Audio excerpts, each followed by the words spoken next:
నా దగ్గర నీకు ఆంక్షలు ఏం లేవు, ఆజ్ఞలు ఏం లేవు, నీ ఇష్టం వచ్చినట్టు ఊరేగు. కొంతమంది మత సంబంధుల దగ్గరికి వెళ్ళి చెప్పుకుంటున్నారు కదా, అబ్బో క్రైస్తవ్యంలోకి వెళ్ళి చాలా బాధపడ్డానండి, అబ్బో క్రైస్తవ్యంలోకి వెళ్ళి చాలా ఇబ్బంది పడ్డానండి. అట్లా చెబుతారండి, ఎట్లా అంటారండి, అలా అంటారండి, ఇలా అంటారండి. అప్పుడు అందులో ఉన్నాం కదండి, ఆ మత్తులో ఏం అర్థం కాలేదండి, ఇప్పుడు బయటకు వచ్చినాక బాగా అర్థమవుతుందండి అని చెప్తుంటారు కొంతమంది. బాగా అర్థమైద్ది.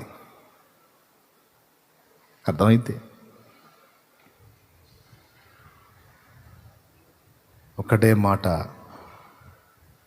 జీవము గల దేవుని విడిచిపోవునట్టి దుష్ట హృదయం మీ యందు ఉండేమో అని జాగ్రత్తగా చూసుకోండి అన్నాడు. నిన్ను దేవుని దగ్గర నుండి పక్కకు లాగటానికి ఈ యుగ సంబంధి యుగ దేవత అపవాది వాడు ఎన్ని ట్రిక్కులు ఉంటే అన్ని ట్రిక్కులు ప్లే చేస్తాడు. వాడు సామవేద దండోపాయాలన్నీ వాడతాడు. నిన్ను ఆకర్షించడానికి లోక ఆకర్షణలు నీ ముందుకు తీసుకొస్తాడు, అవకాశాలు నీ ముందుకు తీసుకొస్తాడు, ఒక పెద్ద జాబు నీ ముందుకు తీసుకొస్తాడు. కొద్దిగా తలంచు, ఏం లేదు, వాళ్ళు ఏదో ఇస్తారు, నువ్వు తీసుకొని తినేసేయి, వాళ్ళు ఏదో బొమ్మ పెడతారు, మొక్కేసేయి, అంతే. నీ జాబ్కు డోకా లేదు, లైఫ్ బాగుంటుంది, హ్యాపీగా ఉంటుంది, ఎంజాయ్. కొద్దిగా తలంచు, జస్ట్ కొద్దిగా దాన్ని ముద్దాడు, అంతే. కానీ కొంతమంది ఉంటారు, ఎట్టి పరిస్థితుల్లోనూ అది అసంభవం. 1,00,000 రూపాయల జీతం వచ్చేది ఉంటే 20,000 అవసరమైతే తెచ్చుకుంటాను నేను, 20,000 జీతానికి వెళ్తా, కానీ నాకు దేవుడు చాలు. నేను నమ్మిందేదో ఇశ్రాయేలీయుల దేవుడైన యెహోవాను నమ్మాను, జీవం గల ప్రభు అయిన యేసుక్రీస్తు ప్రభువుని నమ్ముకున్నాను. ఇక చావైనా రేవైనా ఏదైనా ఆయనతోనే జీవితం. ఈ తీర్మానం రూతు చేసింది. రూతు కూడా మోయాబు స్త్రీయే. కొంతమంది పండితులు చెప్పిన మాట ఏంటంటే, రూతు విగ్రహారాధనలో ఒక రేంజ్లో ఉన్నటువంటి స్త్రీ అట. మంచి భక్తి చేసిందట విగ్రహాలకి, మోయాబు విగ్రహాలకి. అలాంటి స్త్రీ నయోమి ఫ్యామిలీలోకి వచ్చిన తర్వాత వాళ్ళ ప్రవర్తన, వాళ్ళు స్పెషల్గా ఉండటం, వాళ్ళు దేవునికి ప్రార్థన చేయటం, వాళ్ళ భక్తి, వాళ్ళ క్రమం, వాళ్ళ ఆత్మీయత, వాళ్ళ వ్యవహారం అంతా కూడా. ఎందుకంటే వాళ్ళు బెత్లెహేం వాళ్ళు, ఇశ్రాయేలీయులు, అక్కడి నుంచి అయితే వచ్చారు, కానీ ఎక్కడున్నా కూడా వాళ్ళ పద్ధతులు క్రమాలు మారనివ్వరు. దేవునికి స్తోత్రం, హల్లెలూయా. వాళ్ళు ఎక్కడున్నా సపరేట్గానే ఉంటారు, గుర్తుపట్టవచ్చు మనం. నచ్చింది రూతుకి. మేము సేవించే దానిలో అజ్ఞానం ఉంది, ఇదిగో వీళ్ళు వ్యవహరిస్తున్న తీరులో జ్ఞానం ఉంది. వీరు సేవించే దేవుడు, ఆయన గురించి చెప్పినటువంటి సంగతులు కూడా బాగున్నాయి, ఇది కొంచెం మెరిట్గా ఉంది నాకు. ఏది ఏమైనా నాకు మంచి ఫ్యామిలీని దేవుడు ఇచ్చాడని వచ్చింది, దేవుడిని హత్తుకుంది. అత్త ఫ్యామిలీతో పాటు ఆ కుటుంబానికి చెందిన దేవుడైన యెహోవాను కూడా హత్తుకుందామే.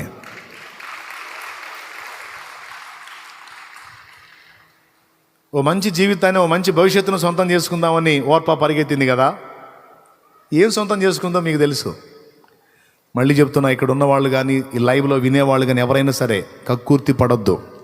వాడు ఎన్నో ఆకర్షణలు, ఆఫర్లు నీ ముందుకు తీసుకొచ్చి, రా ఇదిగో కోట్లకు పడగలెత్తిన కుటుంబం, కాకపోతే విగ్రహారాధికులు నిన్ను కావాలని కోరుకుంటున్నారు. అక్కడికి వెళితే నువ్వు సుఖపడతావు, కాలు కింద పెట్టే పని లేదు. అసలు నీ లైఫ్ చాలా బాగుంటుంది. కోట్లకు పడగలెత్తిన సంబంధం, రా తలొంచు.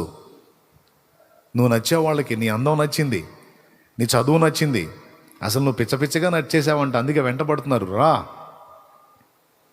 తలొంచి వెళ్ళిపోయావనుకో, తలొంచి వెళ్ళిపోయావనుకో, వాళ్ళు ఏమంటారో తెలుసా? నువ్వు నచ్చావని చేసుకున్నాం, కానీ నీకు నచ్చిన పనులన్నీ చేయడానికి మేము ఒప్పుకోం. నువ్వు నచ్చావని చేసుకున్నాం కానమ్మా, మాకు నచ్చావని, మాకు నచ్చినట్టు ఉంటావని మేము చేసుకున్నాం, కానీ నీకు నచ్చినట్టు నువ్వు చేస్తావంటే మేము చేసుకోం, మాకొద్దు. పెళ్ళికి ముందే చెప్పేస్తారు, యేసు ప్రభువుని సేవిస్తాను అంటే మాకొద్దు అంటే నువ్వు ముఖం మీద చెప్పేసారు, నీ సంబంధం కూడా నాకొద్దు పో అని చెప్పేసారు. నాకొద్దు పో. దరిద్రుడా, నిన్ను చేసుకొని నా ఆత్మ నేను అమ్ముకునేదా నరకానికి? నేను చేసుకుంటే నువ్వు కోటీశ్వరుడు కావచ్చు, కోట్లకు పడగలు ఎత్తుండొచ్చు, నన్ను అద్దాల మేడలో పెట్టి సాకోవచ్చు, ఎన్నాళ్ళు సాగుతావు నీ బొంద? ఎప్పటికే 30 వచ్చినాయి, 25 వచ్చినాయి, మహా అయితే ఇంకో 30 సాగుతావు, 60. ఇప్పుడున్న పరిస్థితుల్లో 60 కూడా బతకేదానికి గ్యారెంటీ లేదు. అన్నీ బాగుండే 60, ఆ తర్వాత అన్నీ ఇక రిపేర్లు వస్తూ ఉంటాయి. ఇక ఆ రిపేర్లు మరి బతుకు ఉన్నా ఒకటి పోయినా ఒకటి అన్నట్టు ఉంటుంది. స్తోత్రం. ఈ 35 సంవత్సరాల బతుకు కోసం, అది కూడా ఆ 35 ఏళ్ళు స్థిరంగా ఉంటామని గ్యారెంటీ లేదు. ఎప్పుడు వస్తామో తెలియదు. పెద్ద మొనగాడివి నువ్వు చేసుకున్నావని ఏమైనా బతికుంటానని గ్యారెంటీ ఇస్తావా? కరెంట్ షాట్ కొట్టిపోవచ్చు, లేదా కరోనా వచ్చిపోవచ్చు, ఇంకో టైపులో పోవచ్చు, లేదా నువ్వు పెద్ద కారు తీసుకొని సరదాగా వెళ్ళొద్దారా అంటే అది యాక్సిడెంట్ అయిపోవచ్చు. మన తోటలో విహరిద్దామరా అని తీసుకెళ్తే అక్కడ పాము గరిచిపోవచ్చు. ఎట్లాగైనా పోవచ్చు. నువ్వు ఇచ్చే ఈ కొద్దిపాటి జీవితానికి యుగ యుగాల నిత్యత్వం, నా ప్రాణప్రియుడైన నా యేసుకు దూరమైన బతుకు నాకెందుకు? పెళ్ళి కాకపోతే నన్ను చేసుకోవటానికి నా దేవుడు ఎవరిని పంపకపోతే అలా ఉండిపోతాను నా యేసయ్య కోసం. అలా ఉండిపోతాను నా యేసయ్య కోసం. ఆయన బాధ్యతను ఎరిగిన తండ్రి. 25 కాదు, 30 కాదు, 35 సంవత్సరాలు వచ్చినా సరే నాకు పెళ్లి చేయాలనుకుంటే 37 సంవత్సరాల వాడిని ఎవడో రెడీ చేసే పెడతాడు. అవసరమైతే నా కోసం వాడి పెళ్ళిళ్ళని జడగొడతాడు, అవసరమైతే వాడి సంబంధాలను జడగొడతాడు, నా కోసం దాచిపెడతాడు. నేనేం నిరాశపడను. కాకపోతే ఈ జీవితంలో కాకపోతే వదిలేసుకుంటా. ఏంది ఎటు కూడా రాకడికి దగ్గర వస్తుంది, ఇంకా కొద్ది కాలమేగా. అదేదో ఈ జీవితం ఆ సేవకు అంకితం చేసుకుంటా, ప్రభు కోసం సువార్త ప్రకటిస్తే బతుకుతా. అంతేగాని నా ఆత్మను అమ్ముకొని నరకానికి పోయే దిక్కుమాలిన పని, జీవము గల నా దేవుడైన ప్రభువును వదిలిపెట్టి మనుషుల వైపు చూసే పరిస్థితి ఎన్నడూ నేను తలొంచను అని చెప్పగలిగితే ఆడపిల్ల అయినా మగబిడ్డైనా ఎంత బాగుండు, ఎంత బాగుండు. సరే, కొంతమంది అన్యులైనటువంటి తల్లిదండ్రులు కలిగి ఉన్న ఆడపిల్లలు ఇబ్బంది పడతారు.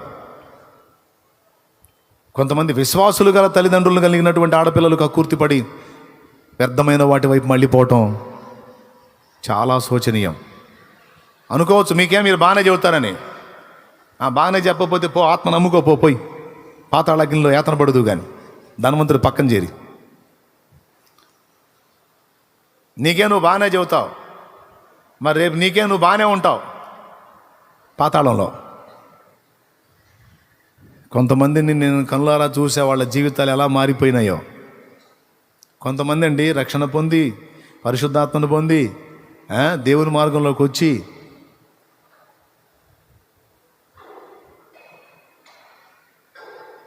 అన్యుల్ని చేసుకొని వాళ్ళ సంతోషం కోసం వాళ్ళ వాటికి కూడా సేవించారు. భయంకరంగా అయిపోయింది పరిస్థితి. టెస్టింగ్ అన్నమాట. ఆత్మను అమ్ముకుంటావా, యేసుని నమ్ముకొని ఆత్మను రక్షించుకుంటావా అనే దానికి నీకు టెస్టింగ్. కొన్నిసార్లు ఆకర్షణలు తీసుకొచ్చి నీ ముందు అవకాశాలు తెచ్చింది తలుపులు తెడతాడు వాడు. దాంతోపాటు కొన్నిసార్లు శ్రమలు, ఒత్తిళ్లు కలిగించి, విరక్తి పుట్టించి దేవుని వదిలేటట్టు నిన్ను ప్రేరేపిస్తాడు. దిక్కుమాలిన సహవాసాలు తీసుకొచ్చి అంటగడతాడు నీకు. నువ్వు దేవుని పరిశుద్ధుల సహవాసంలో ఉంటే దేవుల్లో ఉంటావు. ఇక్కడ నుంచి బయటికి వెళ్ళి లోకస్తుల సహవాసంలో ఉంటే వాళ్ళలోకి వచ్చేది సర్పం. వాళ్ళు లాగుతూ ఉంటారు అన్నమాట చిన్నగా. అది బాగుంటుందిరా, అది సరదాగా ఉంటుందిరా, అది బాగుంటుందమ్మా, అట్లా బాగుంటుంది, ఎట్లా బాగుంటుంది, అసలు భలే ఎంజాయ్గా ఉంటుందని చిన్నగా దేవ వ్యతిరేకమైన కార్యకలాపాలకు లాక్కెళ్తారు. అందుకే భయముతో, వణుకుతో ఎవరి రక్షణ వాళ్ళు జాగ్రత్త కాపాడుకోండి. అన్నిటి అంతం సమీపమైంది, రాకడ దగ్గరగా ఉందని మరోసారి మిమ్మల్ని అందరినీ కూడా దేవుని వాక్యం మూలంగా మిమ్మల్ని హెచ్చరిస్తున్నాను నేను. హల్లెలూయా. అల్పకాల పాప భోగములను ఆశించి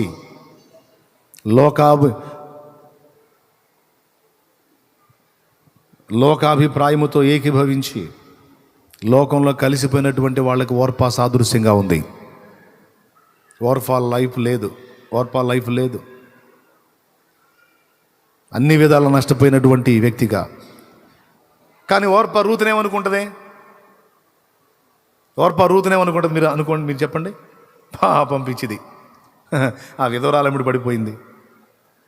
పిచ్చిది కాకపోతే రూతు చక్కగా నాలాగనే వచ్చినట్టయితే మంచి లైఫ్ ఉండేది కదా.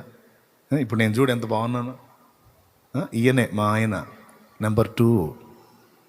దేవునికి స్తోత్రం. ఎన్ని రకాలుగా ఆనందపడి ఎన్ని రకాలుగా అనుకుందో రూతమ్మని. దేవుడు అన్యాయస్తుడు కాదు. ఏది ఏమైనా నా గతం ఏంటో నాకు తెలుసు, నా ప్రస్తుతం ఏంటో నాకు తెలుసు. నా గతకాలపు క్రమంలోకి నేను వెళ్ళను. నేను నయోమితో నడుస్తాను అన్నాను అంటే నయోమి దేవుడితో నడుస్తాను. ఈ మోడు బతుకుని మోడులాగే ఉంచుతాడో, ఈ మోడులను చిగురింపజేస్తాడో ఆయనే చేస్తాడు అని కూడా అనుకోలా. నాకు ఒక మంచి భవిష్యత్తు ఆయనే రెడీ చేస్తాడని కూడా అనుకోలా. కష్టాల జీవితానికే ఇష్టపడి కదిలింది. కానీ రూతుకు తెలియదు, రూతు కోసం దేవుడు బోయజుని ఒక అద్భుతమైన భవిష్యత్తుని యేసుక్రీస్తు వంశావళిలో ఈ ధన్యురాలి పేరును కూడా సిద్ధపరిచి ఉంచాడన్న సంగతి. ఒక అద్భుతమైన, శాశ్వతమైన, దీవెనకరమైన, ప్రయోజనకరమైన, శుభప్రదమైన, నిరీక్షణాస్పదమైన జీవితాన్ని రూతుకు దేవుడు రెడీ చేసి పెట్టాడన్న సంగతి రూతుకు తెలియదు. నయోమికి కూడా తెలియదు. ఓర్పాకు అంతకన్నా తెలియదు. ఓర్పు లేని ఓర్ప. ఏం ఓర్ప?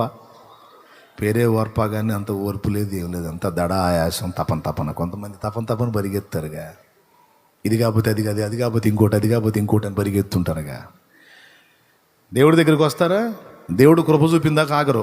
ఏందో ఆడిపోయినా మనకేందో ఏం కాల అని కూడా ఇంకో దాన్ని పరిగెత్తా ఉంటారు. జీవం గల దేవుని దగ్గరికి వచ్చిన తర్వాత స్థిరంగా ఉండు.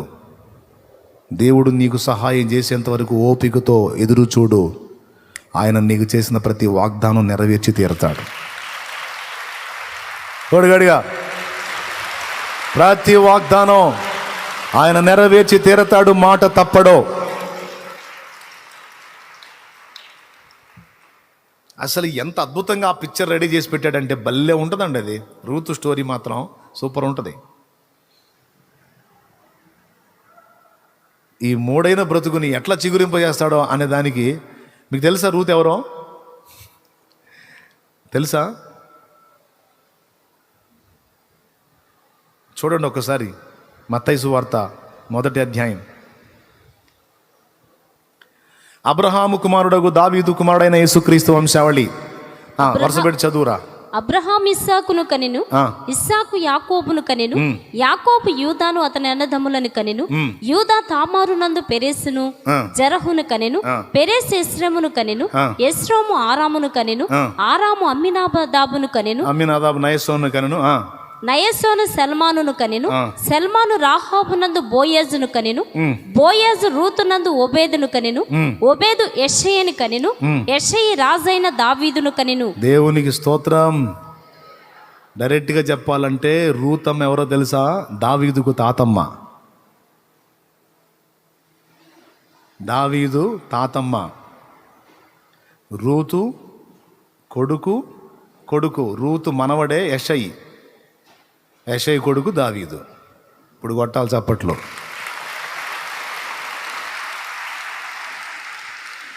ఇంత దావీదంటే మరి సామాన్యుడా? దావీదంటే సామాన్యుడా? యేసయ్య దావీదు కుమారుడు అనిపించుకోవడానికి ఇష్టపడ్డాడు. విశ్వనిర్మాత అయినటువంటి దేవుడే మానవుడిగా భూమి మీదకి వచ్చి దావీదు కుమారుడా అని పిలిపించుకోవడానికి ఇష్టపడ్డాడు. నోరు మీరు ఎవడను నన్ను దావీదు కుమారుడు అంటావు? నేను దేవుని కుమారుడు అనలా. దావీదు కుమారుడా నన్ను దాటిపోకయ్యా, నజరేతువాడ నన్ను విడిచిపోకయ్యా. దావీదు కుమారుడా నన్ను దాటిపోకయ్యా, నజరేతువాడ నన్ను విడిచిపోకయ్యా అంటే ఆగాడు. ఆ కళ్ళు దేవుని ఇటు తీసుకురండి. ఆ కళ్ళు ఇట్రా. ఎవరు కుమారుడు? ఎట్టుంది నీకు? నేను పిచ్చుకుంది ఏంది?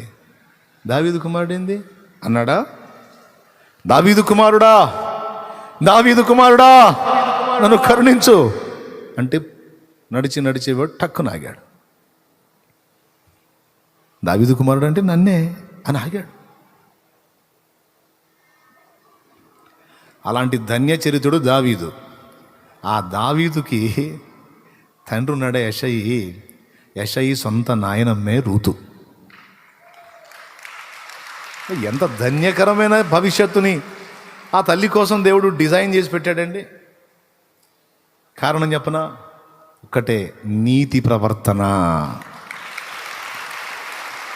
నీతి. కొంతమంది న్యాయానికి కూడలేదు, నీతికి రోజులు కాదంటారు. నీ బొంద. న్యాయానికి కూడలేదు, నీతికి రోజులు కాదు, అందుకని గడ్డి తింటావా? లోకం ఎన్ని రకాలుగానన్నా మారని, నువ్వు దేవుని సంబంధివి. బలు రక్కసి చెట్లలో వల్లి పద్మము కనబడినట్లు స్త్రీలలో నా ప్రియురాలు కనబడుతుంది అన్నాడు. అంటే అర్థం ఏంటో తెలుసా? తన చుట్టూ ఉన్నవన్నీ ముళ్ళ తుప్పలైనా రక్కసి చెట్లైనా వాటి ఎఫెక్ట్ పడి ఇది అట్ట తయారు కాదు. వల్లి పద్మం దాని జాతే. నా చుట్టూ ఉన్న క్లైమేట్ అంతా ఇలా అయిపోయింది, నేను కూడా ఇలా అయిపోవాలి అనుకోదు. చుట్టూ ఉన్న పరిసరాలు ఎంత కర్కోటకంగా ఉన్నా, ఎంత అవినీతిగా ఉన్నా, ఎంత అక్రమంగా ఉన్నా, ఎంత దరిద్రంగా ఉన్నా, నా ప్రియురాలు తన నీతిని వదలదు.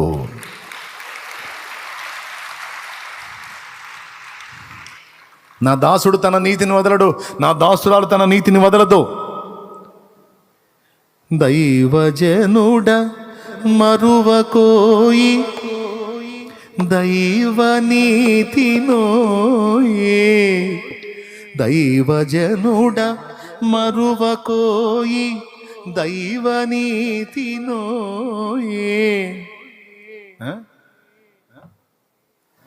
దైవ నీతిని వదలుకోయి.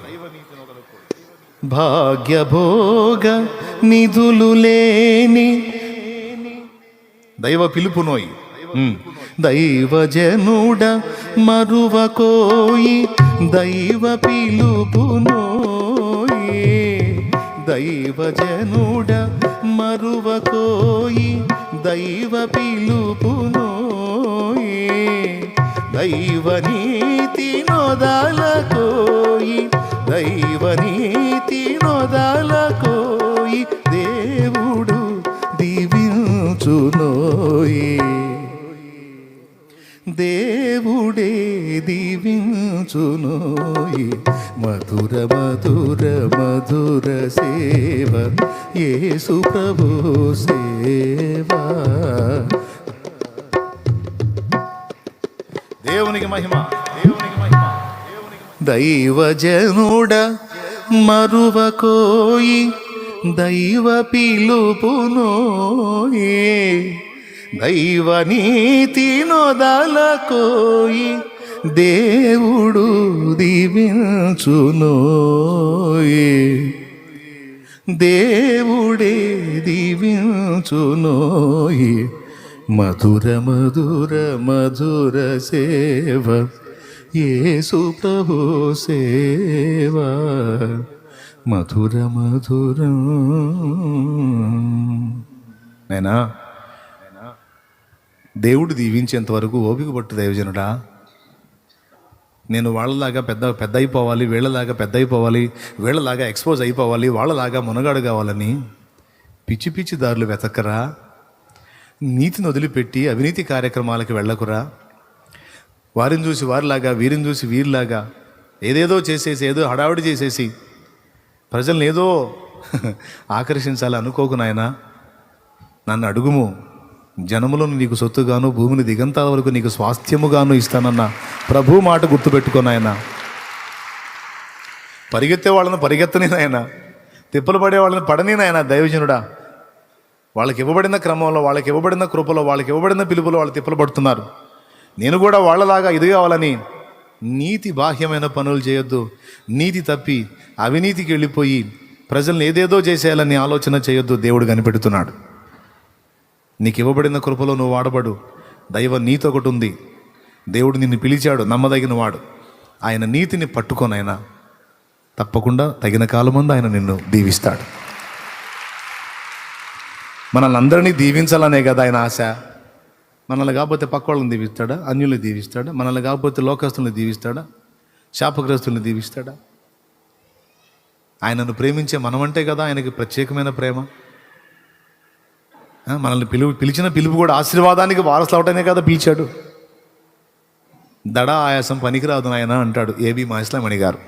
స్తోత్రం. ఏంటిది?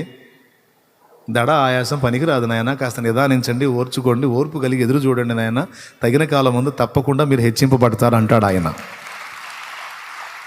సేవకులకి తపనాగదు, విశ్వాసులకి తపనాగదు, పరిచారకులకి తపనాగదు. ఊరు నాయన ఏదేదో అయిపోవాలి, ఏదేదో చేసేయాలి, ఏదేదో సాధించి ఏముండదు అక్కడ, ఏముండదు. స్టార్టింగ్లో దేవుడు నాకు నేర్పాడు, జాగ్రత్త, కొంతమంది చేసే పిచ్చి పనులు నువ్వు చేయొద్దు. ప్రజలను ఆకర్షించడానికి కొంతమంది వేస్తున్నటువంటి పొరపాటు అడుగులు నువ్వు వేయొద్దు. ఒక నీతి ఉంది, ఒక నియమం ఉంది, ఒక పద్ధతి ఉంది, ఒక క్రమం ఉంది.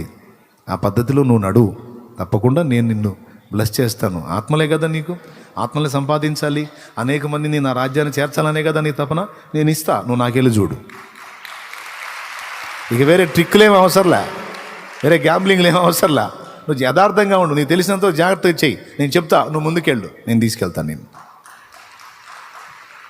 ఓపికగా ఆయన కోసం కాచుకున్నా. దేవుడు నాకేం తక్కువ చేయలే, ఆయన వాడుకుంటానే ఉన్నాడు. ఇప్పుడు ఈరోజు ఎంతోమంది ప్రజలను ఇచ్చాడు. 100 మందిని ఇచ్చినా ఇదే తృప్తి కలిగి ఉండాలని ఫిక్స్ అయిపోయా. 50 మందిని ఇచ్చినా 50 మందిలోనే ఇదే సంతోషాన్ని కలిగి ఉండాలని ఫిక్స్ అయిపోయా. దేవుడు నమ్మదగినవాడు. ఒక సేవకుడైనా, విశ్వాస అయినా, సేవా సంబంధమైన విషయాల్లో అయినా, జీవన సంబంధమైన విషయాల్లోనైనా నీతి ఒకటి ఉందండి. క్రీస్తు రక్తంలో కడగబడ్డ తర్వాత ఇక నీతి మనకు అవసరం లేదు అనుకోవద్దు. నీతి అవసరం లేదు అనుకోవద్దు. పరలోకానికి మన నీతి పనికి రాకపోవచ్చేమో, కానీ ప్రభు ఆశీర్వాదానికి, నిత్యత్వంలో మన బహుమానానికి మాత్రం మన నీతి క్రియ తప్పనిసరిగా అవసరం.